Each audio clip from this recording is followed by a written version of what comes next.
What's up, y'all? Welcome back to Decoding History podcast. I'm Zonai. You already know we're about to drop some knowledge that they don't teach in school. Sup, y'all? I'm Zolia, and today we're talking about something crazy: Russia and Africa. Did you know Russia was one of the only big countries that didn't enslave Africans? Yup, while Europe was out here treating Africa like a free-for-all, Russia was on a different vibe. But that's not even the wildest part. For real, Russia wasn't just staying out of the slave trade. They actually helped African countries fight back against colonizers. And today, they're still showing up, especially in places like Burkina Faso. But why? Let's break it down.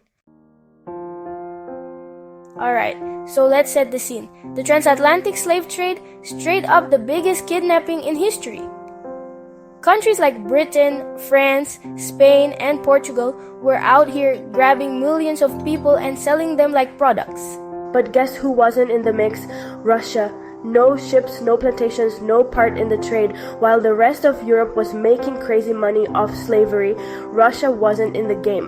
Now don't get it twisted. Russia wasn't perfect. They had their own messed up system called serfdom, where poor Russians were basically treated like property. But when it came to Africa, no colonies, no slave ships, and no human trafficking. And because Russia didn't have that we own you mentality, they weren't looking at Africa like a gold mine to exploit when colonization started.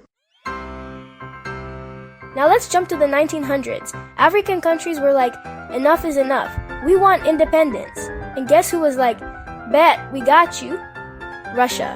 Yep, back then Russia was part of the Soviet Union and they were not cool with Europe and the US. They saw themselves as underdogs, kinda like Africa fighting against colonizers. So they linked up with African freedom fighters, sending money, weapons, and even training soldiers. Like, y'all trying to kick out the colonizers? Say less.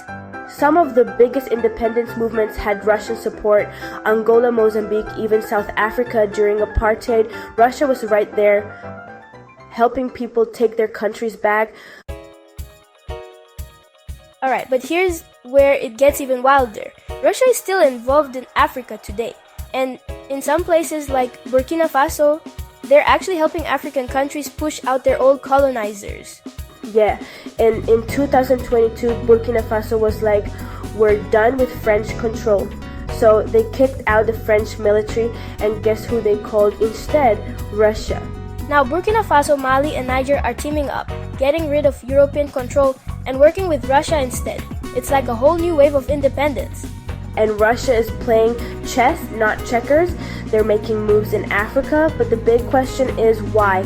Are they really helping, or do they have their own game plan? This is why knowing history is so important. Russia and Africa's connection goes way deeper than people think. And what's happening right now? That's history in the making. Facts. We gotta keep our eyes open and ask questions. Who's really on Africa's side?